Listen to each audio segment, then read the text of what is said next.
Hi hello नमस्कार. कसेच सगळे मजेत ना? मजेतच असायला हवं. मी तुम्हा सगळ्यांचं स्वागत करते आपल्या यूट्यूब चॅनलमध्ये. माझा हा यूट्यूबवरचा पहिलाच व्हिडिओ आहे. मला काही एवढं एडिटिंग वगैरे जमलं नाही. जसं जमलं तसं तुमच्यासोबत शेअर करते. तर आता वाजलेत 9 आणि माझं सगळं काही काम आवरलंय.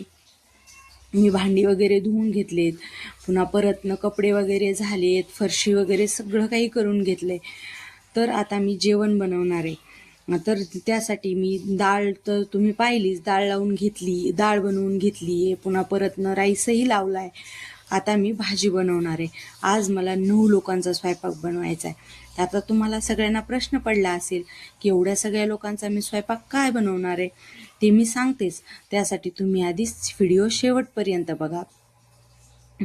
आणि पहिला फर्स्ट व्हिडिओ असल्यामुळं तेवढं लँग्वेजकडं दुर्लक्ष करा आणि आज सगळा सपोर्ट प्लीज सपोर्ट करा, लाईक करा आणि सबस्क्राईबही व्हिडिओला करा. तर मी आज स्वयंपाकामध्ये बनवणार आहे डाळ, भात, भाजी, पोळी एवढं सगळं. तर मी मेसचे टिफिन बनवते हे तर तुम्हाला मला सांगायचंच राहिलं. आता त्यासाठी मी वांग्याची भाजी बनवणार आहे. तर वांगे मी स्वच्छ धुवून ठेवलेले होते आधीच. त्यासाठी ते कट करून घेतलेत आणि मिठाच्या पाण्यामध्ये टाकलेत.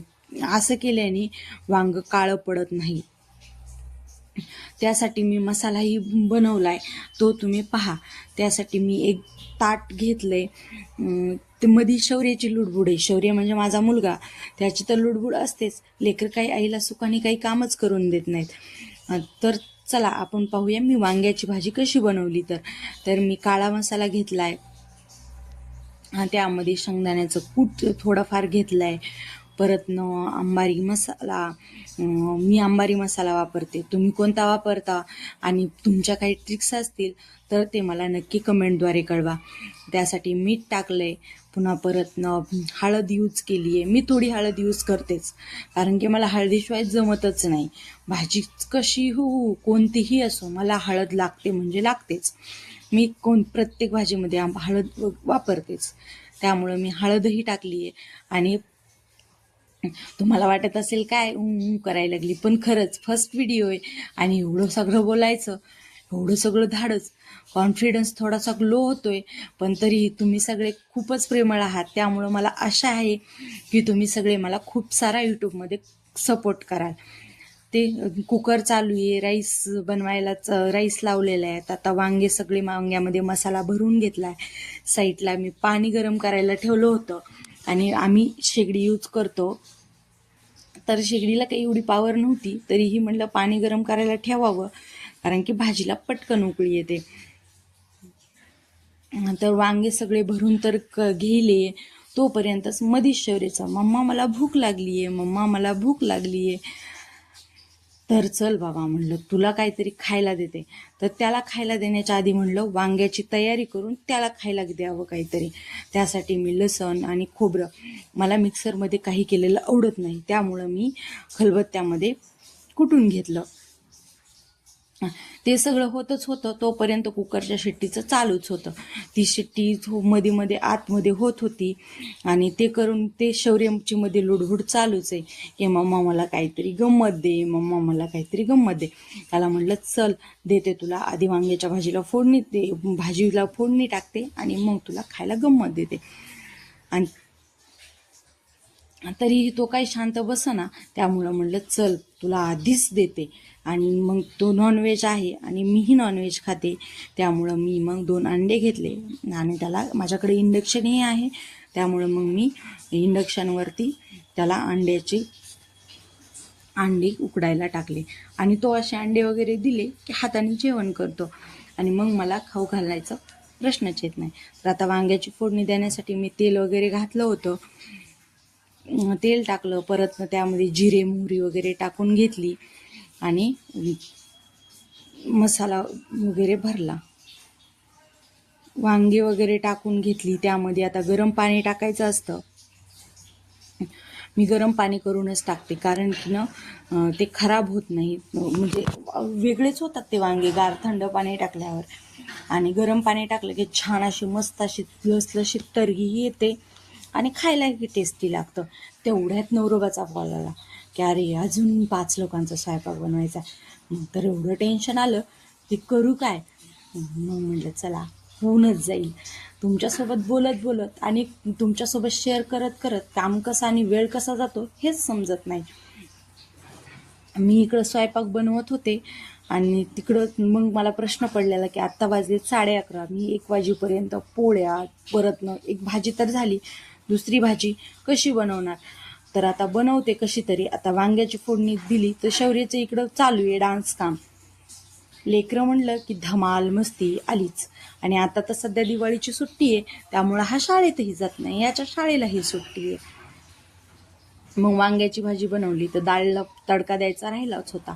मग तोपर्यंत डाळीला तडका घ्यायला घेतला. तर त्यामध्ये मी जिरे, मोहरी, कढीपत्ता, परतनं लसूण आणि खोबरं. मी अद्रक जास्तीचं यूज करत नाही, करते पण जास्तीच्या काळ्या मसाल्याला यूज करते. हिरवी मिरची वगैरे खुडून टाकली आणि त्याला वरणाला फोडणी दिली. वरून कोथिंबीर सोडली आणि परतनं त्याला छान अशी उकळी यायला ठेवले. त्याला उकळी येईपर्यंत ते वरणही छान असं तयार होते. आता प्रश्न होता दुसरी भाजी. वरणही झाले, परतनं वांग्याची भाजीही झाली. आता घेतली कणिक मळायला. आता कणिक मळायची म्हणले हे नवलो. परतनं नवरोबाचा फोन, तुम्हाला तर सांगितलंच मी, नवरोबाचा फोन येऊन गेलेला की परत 6 लोकांचा स्वयंपाक करायचा. त्यामुळं परत दुसरे कुकर लावलं, त्यामध्ये राईस लावला. आधी मी 9 लोकांसाठीच राईस लावलेला होता आणि परत नवरोबा सांगितल्यामुळं हे दुसरं आणि चपात्या बनवायला घेतल्या. म्हणलं आधी ह्या सगळ्यांच्या 9 लोकांच्या पोळ्या बनवते. त्या लोकांना थोडा अर्धा तासाने मी लेट सांगितलं होतं की मला अर्धा तास एक्स्ट्राचा लागेल, माझ्याच्याने काही एवढं फास्ट होणार नाही. मला नवरोबा म्हणले बरं ठीक आहे चल, अर्धा तास घे. आणि म्हणून मग अर्धा तास घेतला आणि पटपट फास्ट अशा पोळ्या गेल्या. तुम्हाला जसं व्हिडिओमध्ये दिसते एवढ्या फास्ट काही तर काय पोळ्या होत नाहीत. आता स्वयंपाक करणाऱ्या प्रत्येकच गृहिणीला माहिती आहे की पोळ्या करायला किती असा वेळ लागतो. तर आणि व्हिडिओमध्ये दाखवल्याप्रमाणे जर पोळ्या झाल्या असत्या तर किती बरं झालं असतं ना. चला फास्ट अशा फटाफट पोळ्या बनवून घेतल्या. तोपर्यंत शौर्याने कॉटवर असा भलता राडा करून घेतला होता. तो काही मी तुमच्यासोबत आता तुम्हाला दाखवत नाहीये. सगळे फरशीवर घाण केली होती. त्याला जायचं होतं बाहेर त्याच्या मित्रांसोबत खेळायला, पण मम्मा तर काही जाऊ देत नव्हती. तर म्हणलं बरं बाबा चल ठीक आहे. मग त्यालाही नेऊन सोडलं. परत मध्ये आधीमध्येच 2-3 टिफिन आले, त्यांचे पॅक करून द्यायचे होते. मग त्यांचे टिफिनही पॅक करून दिले. पण तेवढं काही माझ्याकडं व्हिडिओला म्हणजे आयपॉड वगैरे एवढं काही नाही आहे, त्यामुळं मी असं छोटं हाताने जसं येईल तशाच क्लिप घेते. फर्स्टच व्हिडिओ आहे ना. आता परत तुम्ही जसं जसा सपोर्ट कराल तसं तसं मी सगळं सामान घेईलच. आयपॉड वगैरे, कॅमेरा. मी तर माझ्याकडे छोटा असा मोबाईल आहे, त्या मोबाईलमध्ये घेते. आणि तुम्हाला तर माझे व्हिडिओ खरंच तुम्हाला वाटत असेल की मी तुम्हाला रोज तुमच्यासोबत माझं डेली रुटीन शेअर करावं, तर मला कमेंटद्वारे नक्की कळवा. पण आणि चॅनलला प्लीज सबस्क्राईब करा, कारण की तुमच्या सपोर्टशिवाय माझं चॅनल काहीच नाही आहे. माझं चॅनल हे माझं नसून आपल्या सगळ्यांचं आहे. त्यासाठी तुम्ही सगळ्यांनी व्हिडिओला सबस्क्राईब करा आणि लाईकही करा. चला, तुम्हाला काही टिफिन पॅक केलेले दाखवले नाही आहेत मी, पण फटाफट पोळ्या बनवत टिफिनही येत होते. त्यात परत एक्स्ट्राची भाजीही बनवायची होती. तर एक्स्ट्राची भाजी मी काय बनवली हेही तुमच्यासोबत नाही शेअर केलं, कारण की खूप घाई झाली. एवढ्या सगळ्या पोळ्या बनवत कधी 1 वाजला हेच समजलं नाही. एवढ्यात नवरोबा जेवायला आले. मग त्यांना जेवायला दिलं. परत न राहिला होता त्या 6 लोकांचा स्वयंपाक. तर मग त्यांच्याही पोळ्या फटाफट अशा बनवायला घेतल्या. त्यांची भाजीही बनवून ठेवली होती. परत न राईसही झाला होता. डाळीला तडकाही देऊन ठेवला होता. ते काही तुमच्यासोबत नाही शेअर करू शकले, कारण की खूप घाई होती त्यामुळं. आता मग त्यांच्या पोळ्याही फटाफट नवरोबाला जेवायला दिलं. त्यांना म्हणलं तर आजच्या दिवस तुम्हीही शौर्याला जेवायला घाला. मग ते 2 जण जेवण करत होते. तोपर्यंत मी त्या 6 लोकांसाठी 5 लोकांसाठी फटाफट अशा पोळ्या बनवून घेतल्या. तेवढ्यामध्ये त्यांचे टिफिन पॅक करायचे होते, पण म्हणलं चला आधी आपण पोळ्या बनवून घेऊया आणि मग त्यांचे टिफिन पॅक करूया. तर तसे पोळ्या बनवत त्यांची एक टिफिन असे पॅक करत होते. तर त्याच्यातले राहिले होते 3 टिफिन पॅक करायचे. मग त्यांच्याही पोळ्या असे फटाफट बनवतच होते. तोपर्यंत आधीमधून नवरोबाचा आवाज होताच. हे दे ते दे चालूच होतं त्यांचं. 1 वाजताची जेवणाची सुट्टी असती, ते 1 वाजता जेवायला आलेले होते. तर आजच्यासाठी एवढंच. तर पुढचं काही तुमच्यासोबत शेअर नाही करत, तरी पण प्लीज मला असाच प्लीज सपोर्ट करत राहा. आणि व्हिडिओ आवडल्यास चॅनलला प्लीज सबस्क्राईब करा आणि लाईक करा. मी तर बीड जिल्ह्यातून आहे, पण तुम्ही कोणत्या जिल्ह्यातून व्हिडिओ पाहताय हे मला नक्की कमेंटद्वारे कळवा, आणि कोणत्या गावातून पाहताय हेही कळवा. तर thank you for watching and bye bye.